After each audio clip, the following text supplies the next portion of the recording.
finalmente la parte del show musical que da por finalizada esta jornada. Dicho esto, nos parecía oportuno informar para que también nos podamos sacar la foto y firmar los libros que alquilamos de Eduardo.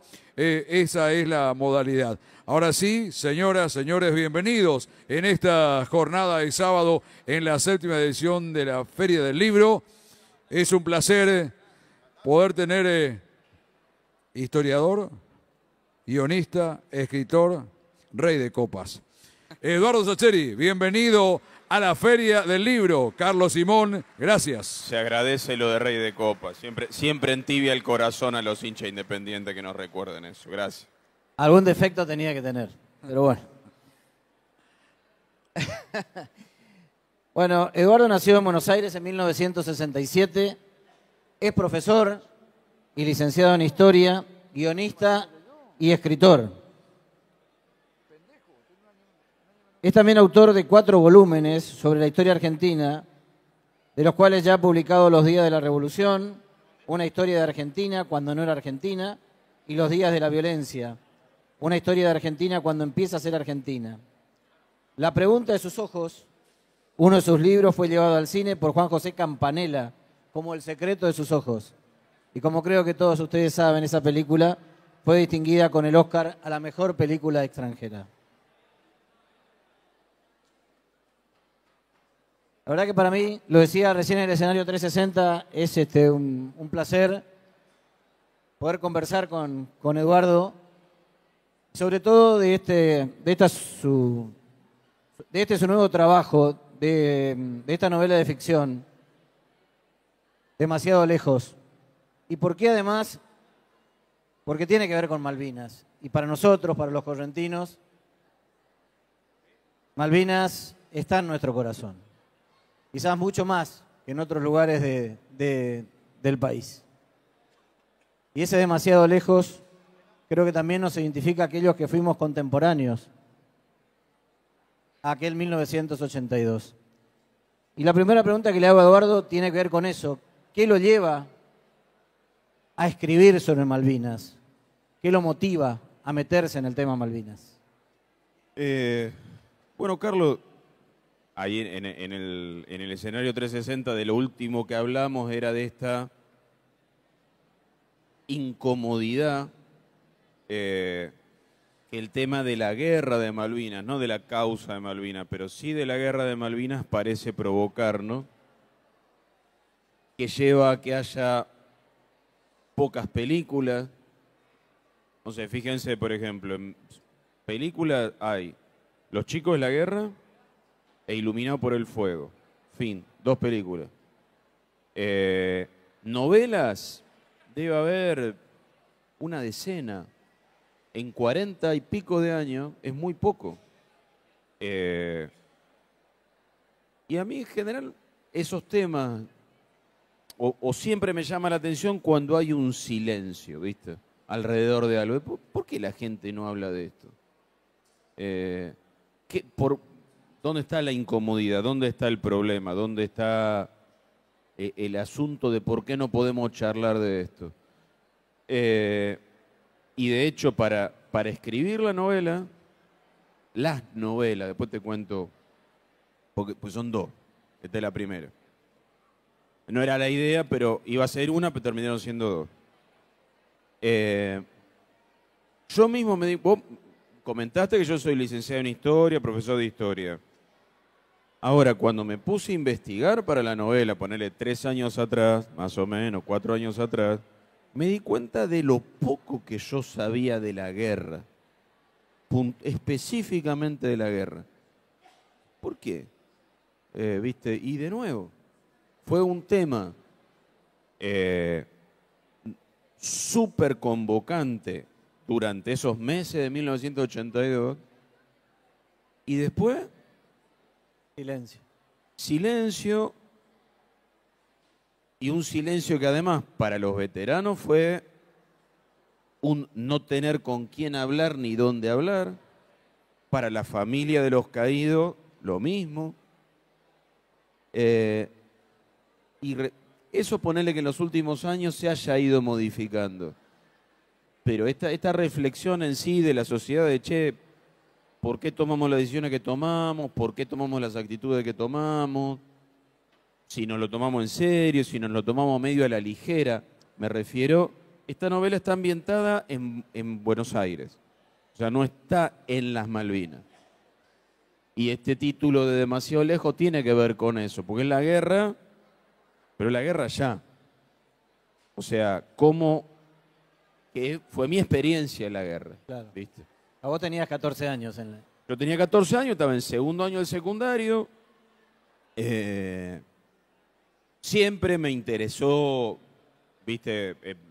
La cuestión de la política, la cuestión de la historia, o sea, toda la vida me interesó. Porque me parece que se mezclan también en esos pequeños personajes que vos armaste en la novela, se mezcla algo de tu experiencia personal también. ¿Seguro? No sé, eso como que yo lo hago en todos los libros. No es que contás tu vida, porque para mí la vida de uno es mucho más aburrida que... Pero sí pones cosas tuyas, entonces no sé, la familia de uno de los soldados, que es la familia de Carlito, que es Marisa, que es la mamá, que irrumpe en la pieza con una radio en la mano el 2 de abril diciendo, tomamos la Malvina, esa es mi vieja, que nos despertó a mi hermano y a mí, y no sabíamos de qué estaba hablando, ¿viste? O sea, fue como, qué locura, y salió mi hermana de su pieza, ¿viste? O cosas que suceden en la escuela, o cosas que suceden en el barrio, ¿viste? Cuando van a hacer las compras. Era como la Argentina, esos meses fue un vértigo realmente. No sé, vos, ¿dónde vivías en esa época? En Mercedes, aquí en Corrientes. Ah, Y preguntarte, porque ¿cómo vas creando esos pequeños personajes, no? El mozo y el cocinero de la Casa Rosada, una secretaria de tercer rango de Cancillería, el grupo de amigos del Café Asturias, digo, ¿cómo van generando? ¿Cómo es ese proceso de creación, digo? mira, Porque digo, uno se va después identificando en esos momentos de la novela, ¿no? mira, creo que son dos cosas. Uno, que a mí me interesa más la gente común y corriente. No me interesan los grandes personajes. Cuando digo grande, la gente más conocida o más poderosa. Esta novela o este tema de la guerra de Malvinas daba como para, de última, tal vez, narrar la novela, no sé, con Galtieri, con Costamende, que era su canciller, con Menéndez, que fue el gobernador militar, con la Thatcher, ponele, daba. Pero yo siento que me interesa indagar mucho más en quiénes fuimos todos nosotros. Y todos nosotros somos nadie. No somos nadie, pero somos personitas. Entonces, para tener la perspectiva de casa de gobierno, prefiero a un mozo y a un cocinero. Para representar la opinión pública, a esa cosa tan inasible, y cuatro tipos que se juntan a la vuelta de Plaza de Mayo a tomar un café, que se juntan siempre, entonces están con los diarios y representan como las distintas posiciones políticas. Y que van cambiando de ánimo de acuerdo a cómo va la guerra, ¿no? Porque fueron unos meses vertiginosos. Claro. Eso. Es más, en abril, las primeras semanas de abril, nadie piensa en la guerra. Vos mirá los diarios, ¿viste? Se habla de Malvinas, pero no de la guerra. Claro, o sea, todo el mundo piensa que Gran Bretaña va a patalear, se va a quejar, van a ir a la ONU, ¿viste? Van a negociar y no va a pasar nada. O sea, la orden inicial de Galtieri a Menéndez, al que va a ser gobernador militar, le dice, usted va a tener una guarnición de 600, 700 soldados porque nos va a llevar todo este año negociar con los británicos la entrega. Pero eso no se lo dice un año antes, se lo dice después del 2 de abril. Claro, cuando Gran Bretaña manda la flota y las negociaciones no van a ningún lado, ahí es donde empiezan a mandar tropa a lo pavote. ¿Viste? 1.000, 2.000, 3.000, 4.000. Bueno, y así es como termina todos los soldados correntinos que terminan en la zona de Darwin y Pradera del Ganso, son de los últimos en llegar. Porque Galtieri va, creo que cosa del 13 de abril, va a las islas y dice, no, tenemos que reforzar la zona del estrecho, la parte de entre las dos islas, y medio los mandan, porque estaban yendo hacia la Patagonia cordillerana. Digo, por darte un ejemplo de esta cosa que se va complicando hasta que en mayo empiezan realmente los combates. Y junio, que yo no sé cuál es tu recuerdo, pero uno escuchaba los comunicados del Estado Mayor y no te imaginaba que la guerra estaba prácticamente terminando en una derrota como terminó siendo el 14 de junio. Recién 2 o 3 días antes, los comunicados empiezan a hablar de combates en los alrededores de Puerto Argentino. Y ahí voy a decir, ¿cómo en los alrededores de Puerto Argentino? Y todo mezclado, ¿viste? Mezclado con el Mundial. Tengan en cuenta que el Mundial de España empezó el domingo 13 de junio con el partido inaugural Argentina-Bélgica, porque Argentina venía a ser el campeón anterior. Que Argentina pierde 1-0 ese partido. Y en el entretiempo de Argentina-Bélgica pasaron un par de comunicados del Estado Mayor. Y la rendición fue al día siguiente. Vos decías, Eduardo, hay una segunda novela. Porque justamente la novela se centra en Buenos Aires. Pero protagonistas de esa novela se van quedando ahora sí demasiado lejos, porque se van a Malvinas. Mi idea original, viste, a veces cuando... Vamos a aclarar, les aclaro algo. Entre los escritores hay gente que planifica mucho lo que va a escribir. En los escritores de ficción, les digo. Y gente que se va dejando llevar, viste, arranca y se va dejando llevar por los dictados de sus impulsos. Hay un montón de variantes, pero básicamente son como esas dos tribus. Y cualquiera funciona, depende de lo que te funciona a vos, ¿viste? No es que una está bien y otra está mal. Yo soy del primer grupo, soy recontra organizadito, planifico, me armo todo lo que voy a hacer. Mi plan original era todos estos personajes que estábamos hablando, todos estos personajes chiquitos,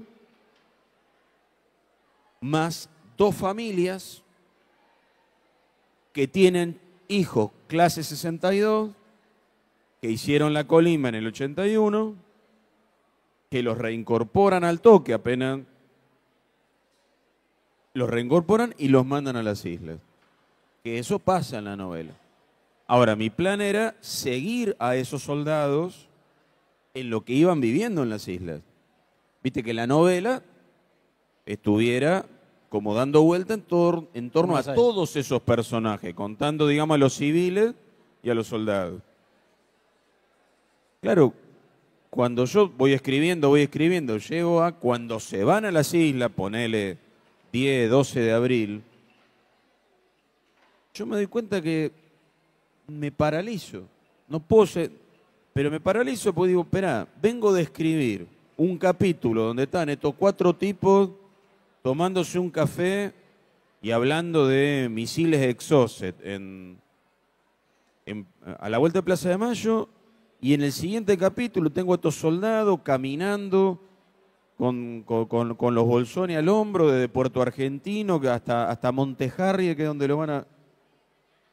Eso, están en otro mundo. Están en otro... Y cuanto más avance la guerra, más otro mundo. Porque en Buenos Aires siguen en Bavia. Entonces dije, no, son 2 novelas. Entonces terminé de escribir la de Buenos Aires Y después, apenas terminé, los volví a agarrar a los soldados y escribí todo de la perspectiva de ellos. O sea, no es que una es continuación de la otra, porque las dos terminan en el mismo momento, ¿entienden? Y tampoco la idea es, mirá, comprate una y después comprate la otra. No es una saga. No, no. O sea, si querés leer las dos, buenísimo.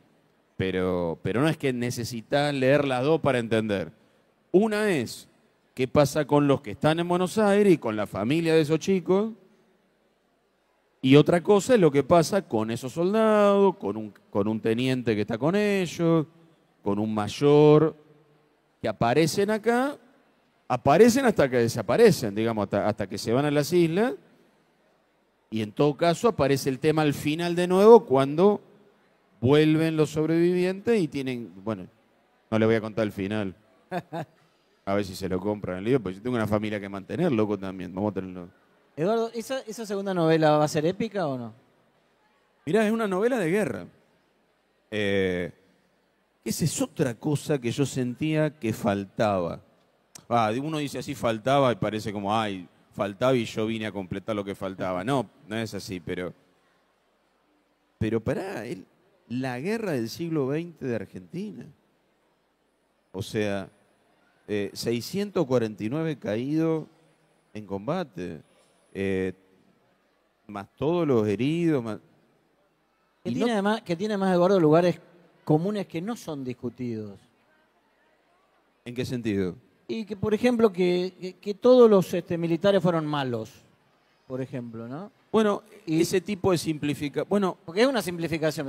Cuesta creer que todos eran malos, ¿no? Como eso que de un lado están todos los malos, de otro lado están todos los buenos. Bueno, por eso me parece tan importante escuchar a los excombatientes. Porque los veteranos tienen miradas diversas sobre lo que vivieron. No todos vivieron lo mismo. Porque un lugar común, por ejemplo, dice, a las primeras bombas nos rendimos. Pero hay lugares donde se combatió mucho más tiempo. No es un lugar... Es una frase que por ahí está como tomada como una verdad, pero que no es así. Es que, viste, cuando yo te decía antes, Carlos, esto de cuando te pones a leer, y te pones a leer la parte de la guerra, la parte bélica concretamente, y te pones a complementarlo con la mirada británica sobre los combates. Los británicos han escrito mucho sobre el tema de la guerra de Malvinas. Vos decís, y te encontrás con esto que vos decís. Es verdad que hay lugares donde no se combatió, y no se combatió porque los ingleses no fueron por ahí, y eventualmente los soldados la pasaron horrible por digamos, la falta de logística. Porque una vez que empieza el conflicto, sobre todo los que están en la Gran Malvina, vieron en la isla que está más cerca del continente, no les llega comida, no les llega nada. Porque después del hundimiento de Belgrano, las líneas de abastecimiento quedan recontra complicadas. Los combates realmente son del lado de la Isla Soledad y donde desembarcan los ingleses, que en la Bahía San Carlos, en Ghost Green, en Darwin, y después al otro lado de la isla, que es cerca de Puerto Argentino. Pero como decís vos, hay lugares donde los combates no duran mucho, y hay lugares donde se fajan durante 8 horas. Que tenés que fajarte en un combate de infantería toda una noche. Y ahí es donde vos empezás a ver que no pasa una sola cosa. No hay un solo tipo de soldado, no hay un solo tipo de jefe, no hay un solo tipo de relación entre oficiales, suboficiales y soldados. Bueno, y por eso tenés hoy, 40 años después, digamos, centros de excombatientes donde, ponele, solo son soldados conscriptos y tenés otros donde se juntan todos y se llevan barro y comen el asado y se acuerdan. O sea, donde hubo comunión entre superiores y soldados, se combatió de otra manera.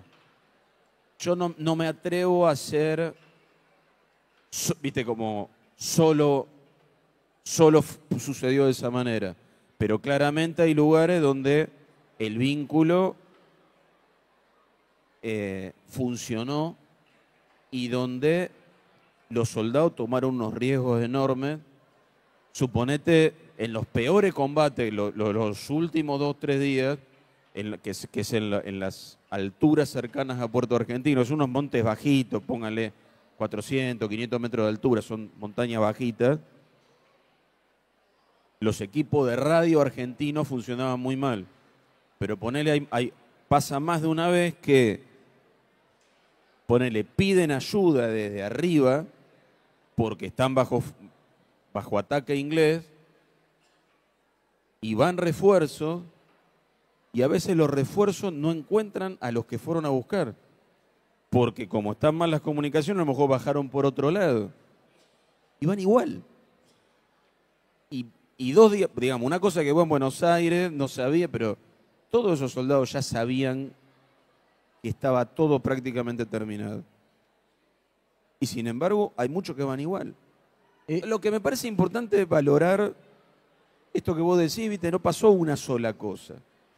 Y los sentimientos que se pusieron en juego son recontra diversos.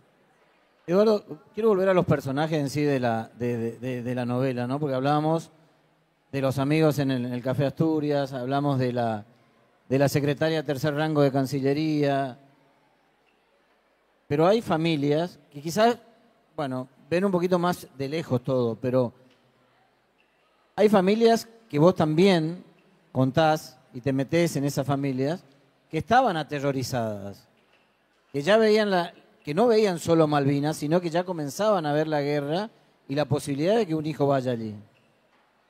Es que yo creo que en medio de esa euforia generalizada, los que más distancia tomaban de eso eran los que tenían familiares que fueron.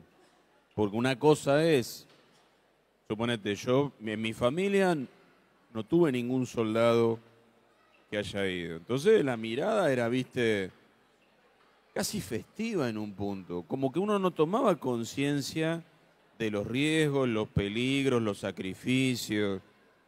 Pero si vos tenías un hijo, un hermano, un novio, la cosa era diferente. Y naturalmente vos lo que más te interesaba imagínate lo que eran las comunicaciones de la época, ¿viste? De hecho, que eso está en el final de la novela, cuando los soldados regresan, los de Buenos Aires regresan, los concentran en la Escuela Lemos, en Campo de Mayo. Unos pocos días después de la rendición, los ingleses los suben a los barcos, los devuelven en Comodoro Rivadavia, en Puerto Madryn, y los concentran en Campo de Mayo. Y muchas familias se enteran de qué fue de sus hijos cuando abren los portones y lo dejan entrar a que vayan a preguntar. Es sobrecogedor pensar en eso, que vos tengas un hijo, no me importa si es de los conscriptos o es un suboficial, y que tenga que empezar a buscar alguna cara conocida ahí en el cuartel. Y ese es un recuerdo muy compartido de muchos soldados y de muchas familias. Y por eso la novela pasa en esos 3 aspectos que vos hacías mención recién, ¿no? La euforia inicial, la inquietud y después la decepción. Que esa desolación, viste, de final, yo me la acuerdo también, recuerdo lo que fue una manifestación en Plaza de Mayo al día siguiente de la rendición, que hubo, viste, gases lacrimógenos, represión, fue a la noche del 15 de junio, y el gobierno de Galtieri tuvo los días contados, ya prácticamente de inmediato renunció y fue reemplazado por Viñones, por el último de los militares.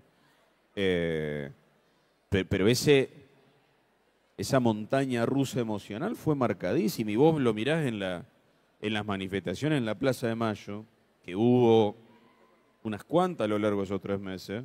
Que comienza antes, porque empieza con la del 30 de marzo, que era contra... Claro, que el 30 de marzo es en realidad la primera gran manifestación contra la dictadura, y 3 días después, el 2 de abril, la plaza está llena de gente, y con los mismos actores además, porque a la CGT, ponele, la muelen a palazo el 30 de marzo, y el 2 de abril están ahí.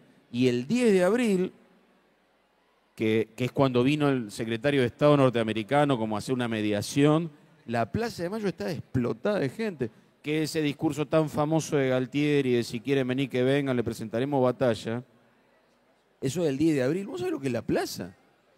Porque ahora las manifestaciones, viste que son en media plaza. Claro. En esa época las manifestaciones empezaban ahí abajo del balcón. Y se pierden la lejanía y aparte están todos. Vos mirás la bandera y están los sindicatos, los partidos políticos, la iglesia, Montonero desde México dice, nosotros nos anotamos para ir. Sí, ¿de qué estamos hablando? Pero en medio de esa locura, y eso volvemos a esto de cuando te dejas de alumbrar por algo. O sea, después sí decís, che, ¿cómo me equivoqué? Pero lo decimos para adentro, no nos hacemos cargo.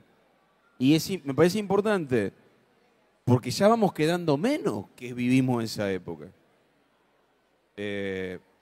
Por una cuestión natural, hay un montonazo de gente que no tiene la menor idea de lo que estamos hablando. O sea, o que se va enterando, y la ficción es una manera de empaparte con un tema, una manera medio amable de empaparte con un tema. Decir, che, pará, yo de esto no tengo ni idea, me voy a poner a leer un poco, me voy a poner a mirar un poco un documental, ponele, que eso sí hay mucho material.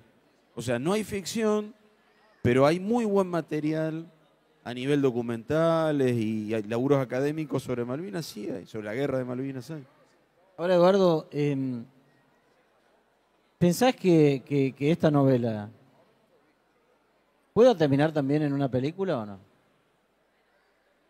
¿O lo ves difícil? Te voy a contestar apelando a, viste que los escritores nos gustan las palabras difíciles. Espero que hayan captado el...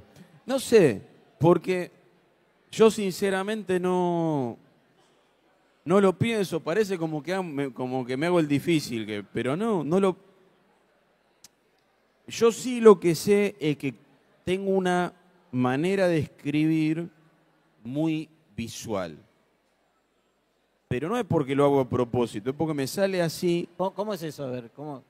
Claro, ponele, yo veo lo que pasa y después te lo cuento. ¿Me sigue más o menos? Eso es lo que trato de hacer. Y de nuevo, no es la única manera de escribir. Hay gente que labura con la palabra, visto con el pensamiento del personaje.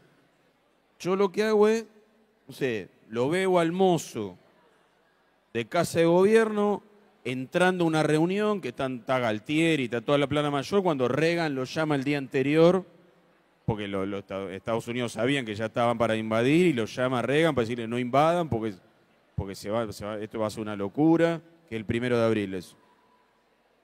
Entonces es más, te lo digo ahora y yo tengo la misma imagen que cuando lo escribí, ¿viste? El tipo entrando con la bandeja, están todos los milicos alrededor del escritorio y todos mirando el altavoz del teléfono y un traductor que le está diciendo a Galtieri. Entonces yo te lo cuento. Capaz que esa manera de escribir, viendo, capaz que facilita que gente que sí sabe de cine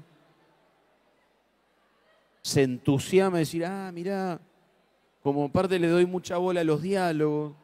A mí me gusta mucho como trabajar los diálogos que sean como normales, ¿viste? Como de gente Claro. que habla normalmente.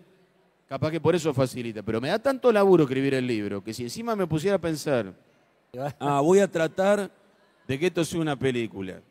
Ni loco. Pero, ¿sabés por qué te lo preguntaba? Porque siguiendo esa secuencia que vos contás del mozo que entra al despacho de Galtieri, uno se va haciendo esa... O sea, Pero capaz que a por mí eso que te digo. Me suena visualmente también, ¿no? Pero O sea, capaz que me lo imagino al mozo entrando ahí. Es que para mí, yo no Y lo después tengo yendo muy a contarle claro. al cocinero, o sea...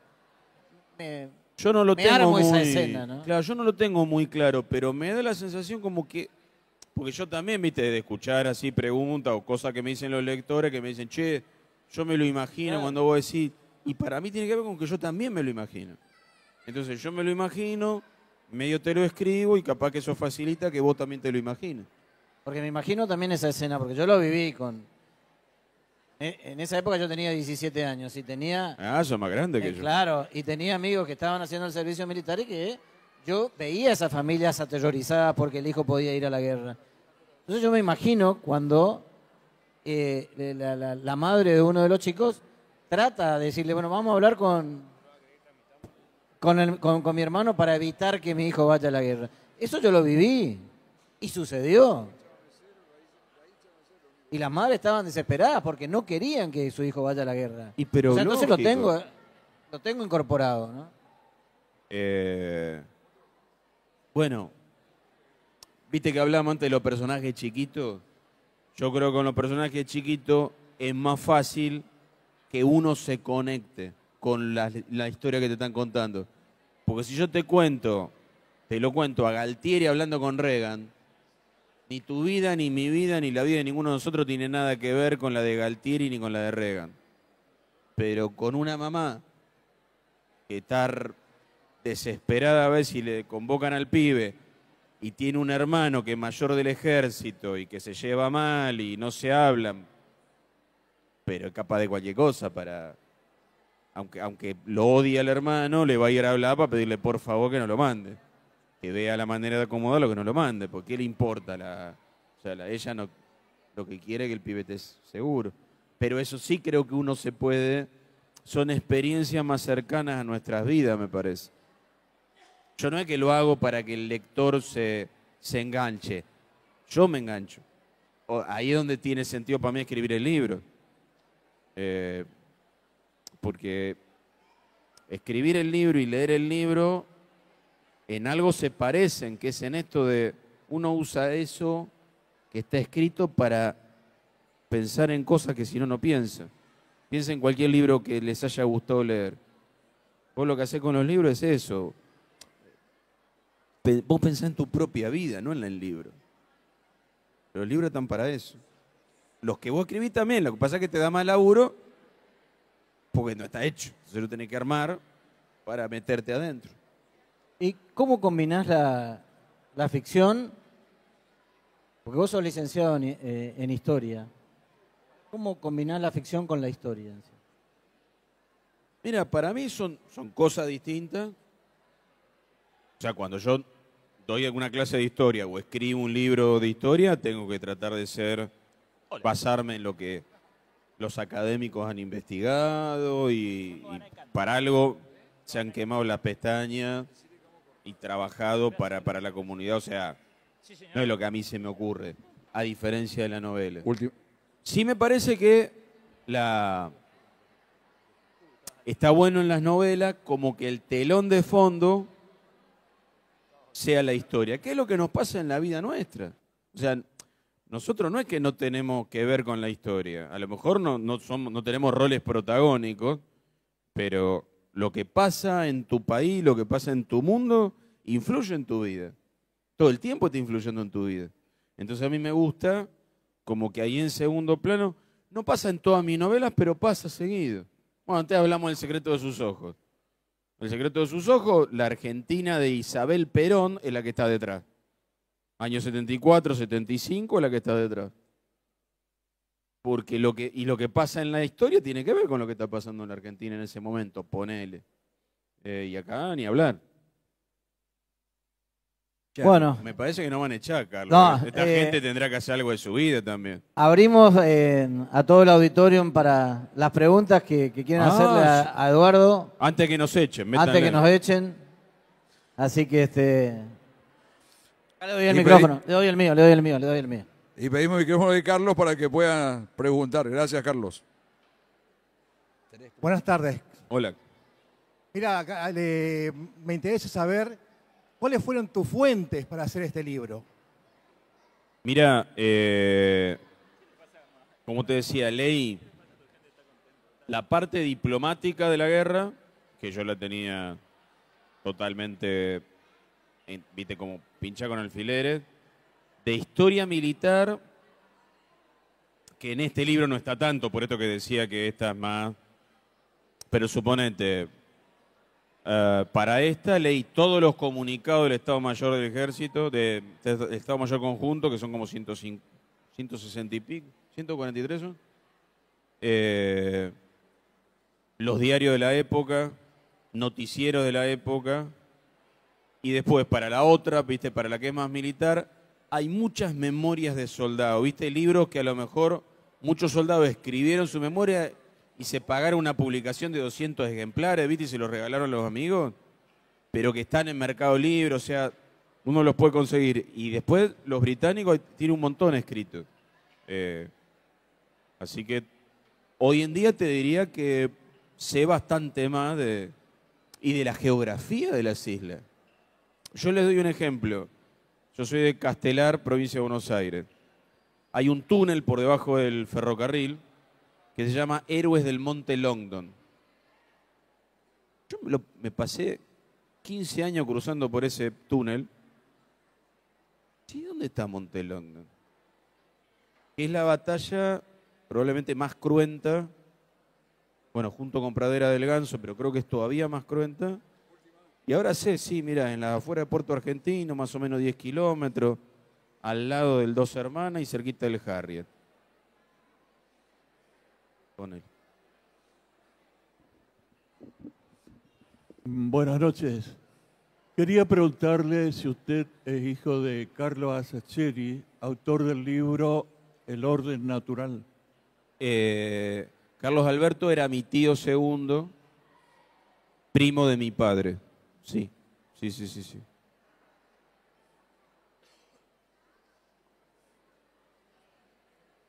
¿Nos puede recordar en qué circunstancia falleció su tío? Sí, falleció el 22 de diciembre de 1974, asesinado por un comando del Ejército Revolucionario del Pueblo, en la puerta de su casa. ¿Alguna otra?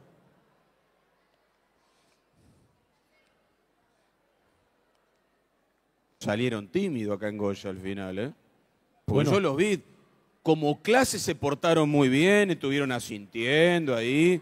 Ahora, el momento de preguntar, eso no... Miren que me vine, me tomé el avión, 200 y pico de kilómetros, de Corrientes hasta... No me preguntan. Eduardo, decía que los combates comenzaron en mayo. Justamente el primer caído de la Fuerza Aérea Argentina es un soldado nacido en Goya, Héctor Ramón Bordón, 1 de mayo a las 4 de la mañana. Y en Goya, como en la provincia, tenemos infinidad de testimonios de gente que regresó. Pero ese regreso lo que significó, y creo que Mercedes también es una de las ciudades, ocultos, escondidos, llegaron a sus casas, en algunos casos de madrugada, los familiares sin saber, se encontraban con esa sorpresa. Esa desolación que vos decís de la última parte, el de ocultar justamente toda esta situación, y bueno, que son estos testimonios cuando en aquellos tiempos no había la comunicación que hoy existe, porque volvieron a Campo de Mayo y de allí cada uno a su lugar de residencia, a su casa. Bueno, yo creo que ese no habla bien de nosotros como sociedad, cómo nos desenvolvimos. Porque independientemente de que uno pudiera pensar, ponerle que fuera razonable, de, uy, yo no debí subirme al entusiasmo bélico por esto, por un montón de motivos, yo no puedo responsabilizar a los soldados por eso. Entonces, taparlos de silencio me parece que fue cometer otro error sobre el error. Y eso debe haber sido extremadamente dañino, insisto, tanto para los veteranos como para la familia de los caídos, porque pongámonos en la familia de los caídos de... Esperá, mi pibe fue y parece que no hubiera existido. Yo creo que eso ha ido cambiando, por lo menos en parte, ¿viste? Pero me parece que todavía hay un larguísimo camino para recorrer. ¿Alguien más? Ahí está, por favor. Ahí lo el último. asusé. La última Asusé pregunta, de Goya, Eduardo. y hay un par de manos ahí postreras levantaron, está bien, ya con eso me conformo. Buenas noches. Sí.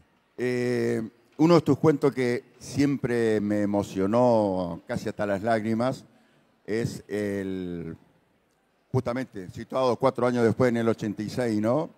Me van a tener que disculpar. Hace un par de horas justamente estuve escuchando el relato del cuento ahí por Apo, que lo hace de una manera magistral, ¿no? Y bueno, ahí de algún modo tomás una postura muy, no sé cómo llamarlo, firme respecto a lo que significó, ¿no? El partido famoso ese contra Inglaterra y de alguna manera esa reivindicación a través del deporte, bueno, de lo que fue Malvinas, ¿no? De algún modo, la pregunta tiene que ver porque es un cuento que yo lo siento como extremadamente pasional, ¿no? Y como ahora estás presentando un libro de ficción, digo, ¿no? Y el cuento tiene que ver, pareciera, con tu propia sensación. Yo también, que soy contemporáneo de esa época y lo viví así, tal vez por eso me identifica tanto, ¿no? El cuento ese. Bueno, sí, yo te diría que más que un cuento es una declaración de principio, si querés, que tiene que ver con lo que pensaba de ese partido. Bueno, para los que vivimos esos años y esos silencios, en 4 años después de la guerra, esa circunstancia, en el fondo deportiva, y no arreglaba nada, pero todos los que somos futboleros sabemos que el fútbol, cuando está bien, como mucho no te arregla nada, pero si te sale mal te empeora todo. Mucho más fuerte a veces lo que te daña que lo que te compone. Y entonces el hecho de haber salido indemne de eso, aunque sea, y con esa maestría de ese partido, que parece un mito griego el partido ese, ¿viste? Pues vos decís, no puede ser. O sea, lo volvés a ver y vos decís, el primer gol, que es una trampa, una picardía y la bronca de los ingleses, y después el segundo gol, que es una obra de arte inolvidable, y después los ingleses meten un gol como para que los 2 goles sean necesarios, o sea, no sobra ninguno, ¿viste? Y pensando en los altibajos que fue la vida de Maradona, a mí siempre me pareció importante como tener ese recuerdo. Igualmente quiero aclarar algo. El primer enfrentamiento deportivo entre argentinos y británicos no fue en el 86. Fue el 9 de diciembre de 1984 en Tokio, Independiente 1, Liverpool 0. Gol de Mandinka Percudani, dejémoslo claro, ¿viste? Pero ahora sí. Perdón, ¿era necesario esa aclaración? Absolutamente, vine a Goya a decir eso, mire. Gracias. 2 últimas, por favor. Sí, dale, que tienen que armar el escenario. Por eso. Buenas noches, Eduardo. Ante todo, gracias por esta presentación. Por ahí, para los que no somos contemporáneos y vinimos después, Malvinas sigue siendo un tema súper convocante y súper movilizante. Usted mencionaba hace un rato que en el proceso de conformación de su libro estuvo investigando fuentes diversas. Entiendo que también, por lo que mencionaba, fuentes británicas, porque por ahí nosotros lo vemos todo desde la óptica nuestra, y obviamente el enemigo, entre comillas, también pasó por los mismos o similares cuestiones que nosotros, digo, también fueron jóvenes británicos o no tan jóvenes a luchar a una guerra. Entonces mi consulta es, durante su investigación, ¿qué pensaban los británicos, la población británica, respecto de esta guerra? ¿Y qué se piensa hoy de Malvinas o de la Falkland, como le dicen ellos? ¿Por qué le digo esto? Porque hace relativamente, poco, estuve viendo, hoy por hoy en YouTube y TikTok se ve todo, un argentino recorriendo Londres, preguntándole a la gente que estaba caminando por las calles de Londres, mayores, menores, etcétera, qué pensaban de la... Primero se las conocían y segundo, qué sabían de la guerra. Y lo que le asombraba era que los jóvenes británicos, de mi edad o más chicos, no tienen idea o saben muy poco o no les interesa, y los grandes lo tenían muy presente, más allá de que para ellos creo que no tienen las mismas dimensiones que tiene la guerra para nosotros, en todo sentido. Bueno, yo creo que ni la guerra ni las islas tienen para los británicos la dimensión que tiene para nosotros. Eso desde ya. En cuanto a la población en general, los británicos reaccionaron, aunque no tenían ni idea ni de dónde quedaban, reaccionaron de un modo bastante parecido a los argentinos. Porque vos fíjate, lo que busca Galtieri con el desembarco es lo que termina obteniendo Thatcher, que es fortalecer su gobierno. El gobierno de Thatcher estaba muy mal en 82, había tomado una serie de reformas políticas muy antipáticas y estaba tecleando. La invasión argentina, el desembarco argentino, la invasión desde la mirada de ellos, le dio, por eso también Thatcher se pone totalmente intransigente y dice, si yo gano la guerra, y efectivamente la mina se quedó 10 años gobernando después. Ahora, los militares, o sea, cuando vos lees la historia, los libros de historia militar, son muy respetuosos en general con su enemigo en el campo de batalla. No lo consideran un rival menor, ni que fue un paseo, ni mucho menos. Y sus veteranos, que sí eran soldados profesionales, también quedaron muy marcados por esa experiencia. Pero su mirada es, insisto, es un tema de análisis que les interesa, porque en toda la última etapa del siglo XX fue su última guerra del siglo XX para los británicos.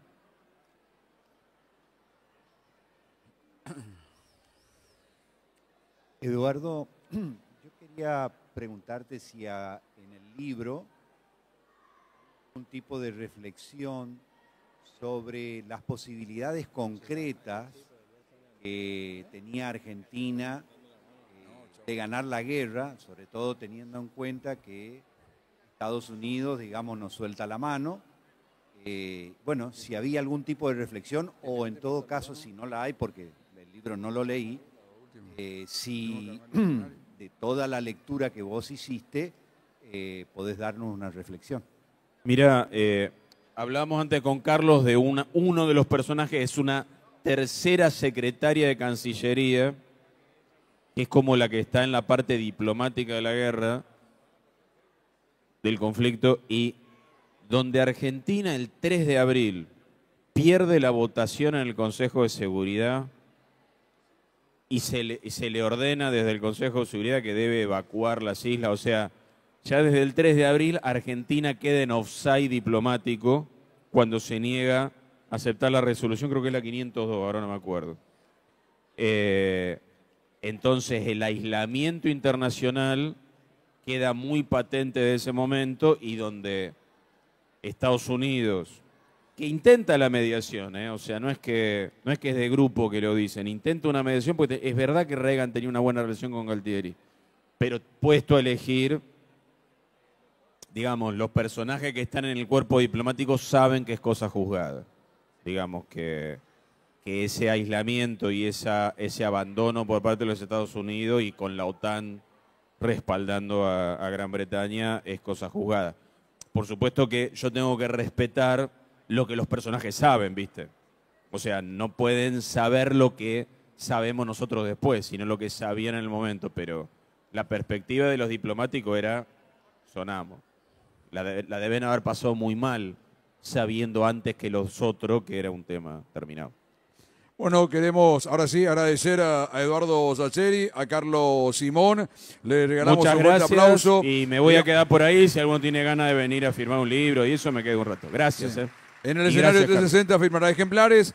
Le pedimos que se quede un ratito en el escenario. Por favor, Eduardo, se queda en el escenario un ratito. Le van a hacer entrega del obsequio, el reconocimiento por parte de la Feria del Libro. El director de prensa de la Municipalidad de Goya, el señor Raúl Alejandro Medina, será el encargado de hacer la entrega del presente, el obsequio. Y recordarle que mientras se arma el escenario para la música, en el escenario 360 estará firmando ejemplares de su libro Eduardo Sacheri. Nuevamente, muchas gracias por ser parte de la 7ª Feria del Libro Goya.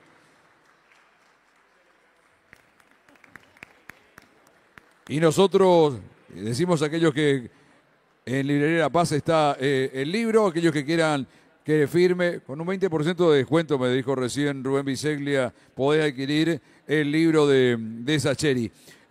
Promoción de la Feria del Libro, indudablemente. Y después, sí, lo estamos invitando a que en este escenario vendrá la música de Corrientes. Armamos el escenario, la técnica y la ambientación y ya regresamos. Gracias.